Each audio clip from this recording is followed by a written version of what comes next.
Anda kembali bersama kami di obrolan malam. Saya ingin mendapatkan perspektif dari keempat narasumber mengenai cara mengelola kewaspadaan kita, rasa was-was kita. Mungkin bagi Anda yang sudah dalam level panik atau takut, perlu kita kelola juga.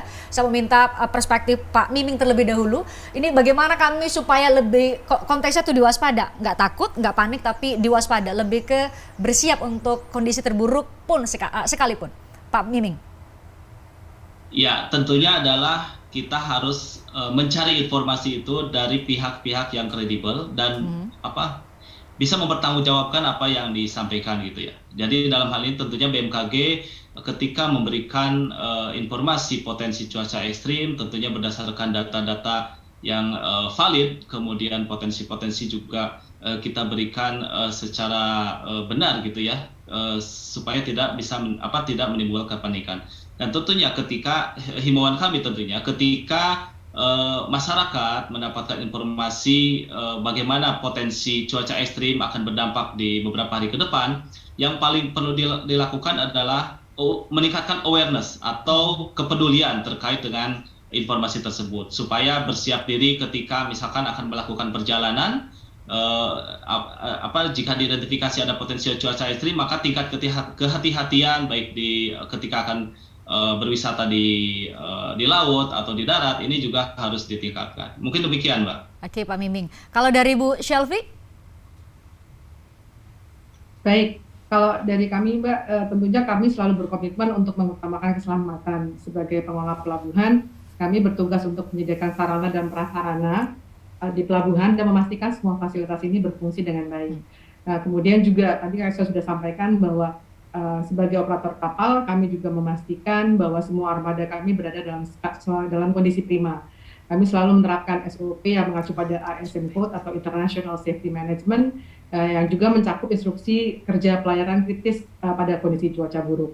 Nah, kemudian kalau tadi sudah saya sampaikan bahwa kami juga berkoordinasi intensif dengan beberapa stakeholders, masuk BMKG dan juga otoritas pelabuhan. Mungkin sedikit himbauan juga kepada para pengguna jasa. Tadi sudah sampaikan Pak Miming untuk memastikan bahwa saat berkendara, memastikan kendaraan juga dalam keadaan prima, kondisi pengendaraan juga dalam keadaan sehat ataupun fit gitu ya. Dan kemudian apabila memang berada di area pelabuhan ataupun juga kapal, kami menghimbau untuk para pengguna jasa untuk selalu mengikuti arahan petugas. Misalnya kalau sedang di atas kapal memang cuaca buruk, biasanya dilarang untuk berada di area luar, dekat railing, jadi selalu ikuti arahan petugas. Demikian, Mbak.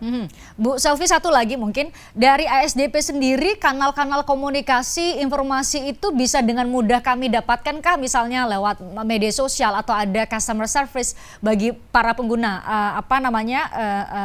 penyeberangan di beberapa pelabuhan misalnya di bawah ASDP? Betul. Yang paling terupdate itu kami punya Twitter, Mbak. Kami juga ada akun Instagram ASDP 191 di mana para pengguna jasa bisa mendapatkan informasi terkini terhadap kondisi-kondisi di pelabuhan, khususnya di pelabuhan-pelabuhan utama kami. Jadi kami juga menghimbau para pengguna jasa mungkin sebelum sampai ke pelabuhan bisa mengecek nih, selain tadi mengecek mungkin website BMKG terhadap cuaca, bisa juga mengecek akun Instagram kami ASDP 191 untuk ngecek apakah ada pergantian pelayanan ataukah memang kondisi antrian seperti apa, bisa di channel kami, Pak. Demikian.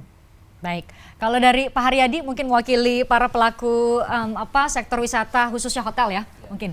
Saya mungkin menggarisbawahi apa yang disampaikan Pak Am tadi ya, waspada itu kita harus, tapi jangan membuat kita takut, ya itu penting juga. Jadi apalagi batalin tiket ya. Iya, saya pikir ya kita tetap aja kalau mempunyai rencana untuk melakukan aktivitas liburan akhir tahun, saya pikir tetap bisa berjalan. Tadi juga Pak Miming juga menyampaikan agar lebih aware terhadap informasi, jadi lebih aktif juga mengikuti. Saya rasa ini adalah satu hal yang kita bisa antisipasi, kita bisa lakukan. Jangan sampai juga kegiatan, karena libur akhir tahun ini juga penting juga ya Mbak ya. Istilahnya Mbak tadi healing. Jadi udah begitu banyak kegiatan kita sehari-hari rutinitas ya, pada saat kita memerlukan untuk sedikit rehat gitu ya, silahkan jalan. Dan kalau kami tentunya sebagai pengelola hotel dan restoran, kami juga mengantisipasi hal-hal yang kira-kira nanti menjadi sesuatu yang diperlukan kewaspadaan. rasa-rasanya kami juga cukup punya pengalaman di sana. Jadi kami menghimbau masyarakat untuk silahkan kalau akan melakukan perjalanan wisata, dan juga himbauan juga kepada para pihak jangan sampai mengeluarkan statement yang nantinya membuat masyarakat panik ya, karena seharian ini kita cukup lumayan agak kaget juga ya, ada pernyataan-pernyataan dari Berbagai oknum lah stakeholder ya, oknum yang dimunculkan dalam Twitter pribadi yang itu juga ternyata membuat orang menjadi khawatir. Akhirnya seolah membenturkan Ya, antara dua lembaga intinya tadi. pokoknya gini, kalau bukan kewenangannya jangan usah bicara lah gitu loh. Menyampaikan sesuatu yang bukan kewenangannya, otoritasnya, itu bisa menimbulkan hal yang kesimpang-siuran dan negatif untuk masyarakat itu. Oke, akhirnya semua panik. Tadinya mau healing jadi pening jadinya ya kan di tempat wisata jadi pening. Pak Aam, Anda mungkin bisa memberikan perspektif yang jauh lebih luas. Kira-kira apa yang seharusnya kita lakukan untuk jangan sampai tiap kali ada BMKG bilang mau ada cuaca ekstrim, hujan lebat, panik lagi. Orang healing jadi pening yang saya bilang tadi. Mungkin Bapak punya perspektif soal itu. Iya, jadi kesiapsiagaan itu dimulai dari individu, keluarga, baru kita angkat jadi komunitas, desa dan lain-lain ke atasnya. Nah, ketika kita akan berwisata dimanapun kita berada, bahkan mungkin di sekolah anak kita, di tempat kerja kita pertama harus tahu dulu, ini tempat ini potensi risikonya apa?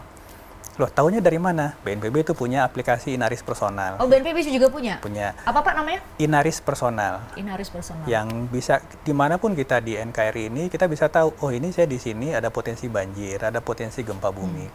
Lalu kalau misalkan kita udah tahu ada apa potensi risiko di situ, biasakan melihat kalau terjadi kondisi kedaruratan, saya mesti kemana nih? Biasanya saya membiasakan diri kalau saya masuk hotel tuh, saya sebelum masuk kamar tuh lihat tangga daruratnya di mana nih gitu. Itu yang pertama. Yang kedua, kalau misalkan saya sedang berwisata di sepanjang daerah aliran sungai misalkan, kalau nanti hujan deras saya harus kemana ya? Saya larinya harus kemana dulu ya?